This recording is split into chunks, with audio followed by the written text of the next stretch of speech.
అత్యంత పవిత్రమైనటువంటి తిరుమల తిరుపతి దేవస్థానానికి సంబంధించినటువంటి లడ్డూ విషయంలో ఏ రకంగా రాజకీయంగా దాన్ని వాడుకున్నారు అన్నటువంటిది కూడా మనం చూసాం. చివరికి జరుగుతున్నటువంటి పరిణామాలు, నిన్న జరిగినటువంటి ఘటన, రాష్ట్ర వ్యాప్తంగా కోట్లాది మంది తిరుమల తిరుపతి దేవస్థానానికి సంబంధించినటువంటి ఆ వెంకటేశ్వర స్వామి భక్తులు, అలాగే దేశవ్యాప్తంగా ప్రపంచంలోనే అత్యంత పవిత్రమైనటువంటి హిందూ దేవాలయం తిరుమల తిరుపతి దేవస్థానం. దాదాపు రోజుకి 80,000 నుంచి 1,00,000 మంది భక్తులు దర్శనానికి వచ్చేటువంటి అతి పవిత్రమైనటువంటి దేవాలయం. మరి ముఖ్యంగా ముక్కోటి ఏకాదశి అంటే ఉత్తర ద్వార దర్శనం చేసుకోవాలనేటువంటి తాపత్రయంతో లక్షలాది మంది భక్తులు ఆ రోజు అత్యంత పవిత్రమైనటువంటి దినంగా భావించి వచ్చేటువంటి సందర్భంలో చూసుకోవాల్సినటువంటి, చేయాల్సినటువంటి ఏర్పాట్లు తిరుమల తిరుపతి దేవస్థానం కానీ రాష్ట్ర ప్రభుత్వం కానీ చేయలేక ఏ రకంగా విఫలమైందో అనేటువంటి దానికి నిన్నటి ఘటన ఒక నిదర్శనం అని చెప్పి సందర్భంగా తెలియజేస్తా ఉన్నా. మీ అందరికీ తెలుసు, అనేక దశాబ్దాలుగా తిరుమల తిరుపతి ముక్కోటి ఏకాదశి వైకుంఠ ద్వార దర్శనం అంటే సహజంగా ఏ రోజైతే ముక్కోటి ఏకాదశి ఉంటుందో ఆ ఒక్కరోజు మాత్రమే అవకాశం ఉండేది. కానీ మా ప్రభుత్వం గతంలో 5 సంవత్సరాలు అధికారంలో ఉన్నప్పుడు ఆ రోజు భక్తుల తాలూకా మనోభావాలకి అనుగుణంగా, ఎందుకంటే ముక్కోటి ఏకాదశి అనగానే దేశవ్యాప్తంగా ఉన్నటువంటి అనేక మంది విఐపీస్ కానీ లేదా అనేక మంది ఇతరితర రాష్ట్రాల నుంచి వచ్చేటువంటి భక్తులు కానీ పెద్ద ఎత్తున పోటెత్తా ఉన్నారు. ఈ అవకాశం అందరికీ దొరకట్లేదు.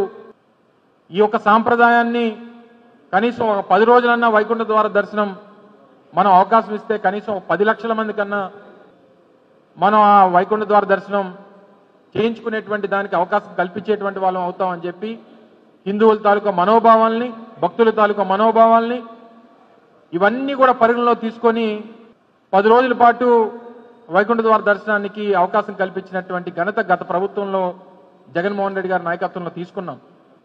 ఏ ఒక్క రోజు ఏ ఒక్క సంఘటన కానీ, టోకెన్లు జారీ చేసేటువంటి విషయంలో కానీ, భక్తులకు సౌకర్యాలు కల్పించేటువంటి విషయంలో కానీ, వచ్చినటువంటి భక్తులకి ఇబ్బంది పడేటువంటి విషయంలో కానీ ఏ ఒక్కరు కూడా ఇబ్బంది పడకూడదు అనేటువంటి ఉద్దేశంతో అనేక జాగ్రత్తలు తీసుకొని కార్యక్రమాలు చేసినటువంటి సందర్భాలు మీరు చూశారు.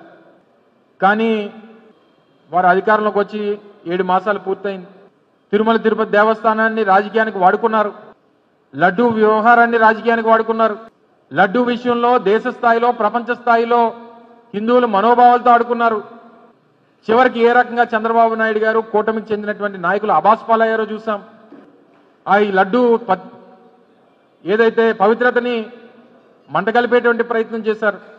చివరికి ఏ రకంగా వారు దేశవ్యాప్తంగా, ప్రపంచవ్యాప్తంగా అబాస్పాలయ్యారో ఇవన్నీ కూడా మనం గతంలో చూసాం. ఈరోజు జరిగినటువంటి ఘటనకి, ఈ చనిపోయినటువంటి 7 ప్రాణాలకి ఎవరు బాధ్యత? వైఎస్ఆర్ కాంగ్రెస్ పార్టీ ఇది ప్రభుత్వ హత్యలుగానే భావిస్తుంది అనేటువంటి విషయాన్ని ఈ సందర్భంగా మీ ద్వారా ప్రజలకు తెలియజేస్తా ఉన్నాం. ఎందుకు ప్రభుత్వ హత్యలుగా భావిస్తా ఉందనంటే, ఇది ఎంత పవిత్రమైనటువంటి రోజు, ఈ పవిత్రమైనటువంటి ఈ రోజుకి వచ్చేటువంటి భక్తుల తాకిడిని బేరీజు వేయాల్సినటువంటి అవసరం ప్రభుత్వం మీద ఉంది, అధికారుల మీద ఉంది, టీటీడీ అధికారుల మీద ఉంది, రెవెన్యూ శాఖ స్థానికంగా ఉన్నటువంటి రెవెన్యూ డిపార్ట్మెంట్ కానీ, పోలీస్ డిపార్ట్మెంట్ కానీ, ఇంటెలిజెన్స్ కానీ, ఇదంతా ఏమైపోయింది రాష్ట్ర ప్రభుత్వం అనేటువంటి విషయాన్ని మీ ద్వారా ప్రభుత్వాన్ని అడుగుతా ఉన్నాం. మీది నిర్లక్ష్యమా, లేదా భక్తులు ఏమైపోయినా పర్వాలేదు అనేటువంటి అభిప్రాయమా, లేదా ఇటువంటి ఘటనలు ఎప్పుడన్నా జరిగినా మళ్ళీ జగన్మోహన్ రెడ్డి గారి మీద తోసేద్దాం అనేటువంటి మీ తాలూకా ఉద్దేశమా? చేసేసుకుందాం, చెడు జరిగితే జగన్మోహన్ రెడ్డి గారి మీద తోసేద్దాం, ఈ రకమైనటువంటి అభిప్రాయంతో గడిచినటువంటి 7 మాసాలుగా ప్రభుత్వాన్ని నడుపుతా ఉన్నారు. ఆ టీటీడీ అనేటువంటి ఆ పవిత్రతని, ఇంతమంది ఇన్ని లక్షల మంది భక్తులు వస్తారనేటువంటి అంచనా అనేటువంటిది ప్రతి సంవత్సరం ఉంటుంది. దాన్ని ఎందుకు మీరు అంచనా వేయలేకపోయారు? ఎందుకు కావాల్సినటువంటి కట్టుదిట్టమైనటువంటి ఏర్పాట్లు చేయలేకపోయారు? వచ్చినటువంటి భక్తులకి ఎందుకు ఆ సౌకర్యాలు కల్పించలేకపోయారు? దీనిలో నిర్లక్ష్యం ఎవరిది?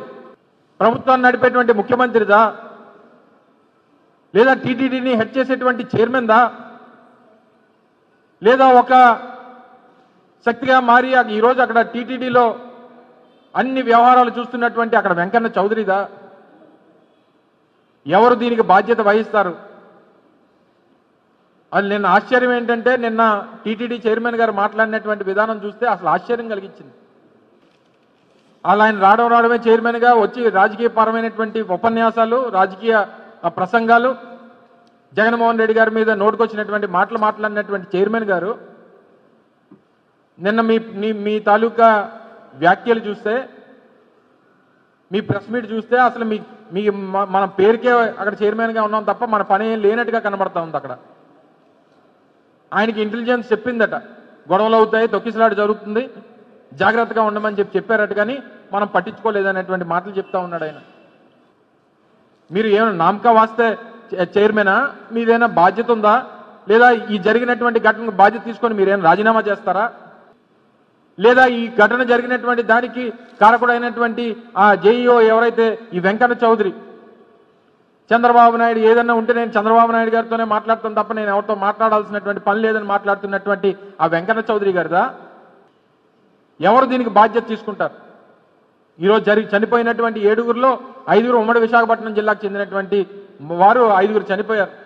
ఇదే మద్దిలిపాలెంకి సంబంధించి విశాఖపట్నం నగరంలో 4గురు, నర్సీపట్నంలో 1, 5గురు ఉమ్మడి విశాఖపట్నం జిల్లాకు చెందినటువంటి 5గురు భక్తులు నిన్న జరిగినటువంటి ఘటనలో చనిపోయారు. మరో 4గురు పరిస్థితి విషమంగా ఉందని చెప్తా ఉన్నారు. ఈ జరిగినటువంటి ఘటనకు బాధ్యతలు ఎవరు తీసుకుంటారు? లడ్డూ విషయంలో మాట్లాడినటువంటి పెద్దలు ఏవో దీక్షలు చేశారు, ప్రాయశ్చిత్త దీక్ష, సనాతన ధర్మం. మరి ఇప్పుడు ఈ జరిగినటువంటి ఘటన తర్వాత మరి ఏ దీక్ష చేస్తారో, ఏం మాట్లాడతారో మేము కూడా చాలా కుతూహలంగా ఎదురు చూస్తూ ఉన్నాం. మరి దీనికి ఏ దీక్ష చేస్తారో, ఈ పాప పరిహారాన్ని ఏ రకంగా దీన్ని సరిదిద్దుకుంటారో, దీనికి ఎవరు కారకులు చేస్తారో, సనాతన ధర్మాన్ని కాపాడేటువంటి గొప్ప నాయకులు ఏం సమాధానం చెప్తారో అందరూ కూడా ఎదురు చూస్తూ ఉన్నారు. ఏదేమైనప్పటికీ నిన్న జరిగినటువంటి ఘటన చాలా దురదృష్టకరం. తిరుమల తిరుపతి చరిత్రలో ఎప్పుడు కూడా జరగనటువంటి ఘటన. దీనికి పూర్తిగా ప్రభుత్వం బాధ్యత పడాలి. ఆ కుటుంబాలకి ఎక్స్గ్రేషియా ₹1 ఇవ్వాలి. దీనికి ఇన్వాల్వ్ అయినటువంటి ఈ నిర్లక్ష్యానికి కారకులైనటువంటి అధికారుల్ని, అది జేఈఓ దగ్గర నుంచి, కలెక్టర్ దగ్గర నుంచి, ఎస్పీ దగ్గర నుంచి సంబంధించినటువంటి అధికారుల వరకు అందరినీ సస్పెండ్ చేయాల్సినటువంటి బాధ్యత ప్రభుత్వం మీద ఉంది. దీనికి వైఎస్ఆర్ కాంగ్రెస్ పార్టీ, రాష్ట్ర ప్రజలు డిమాండ్ చేస్తా ఉన్నారు.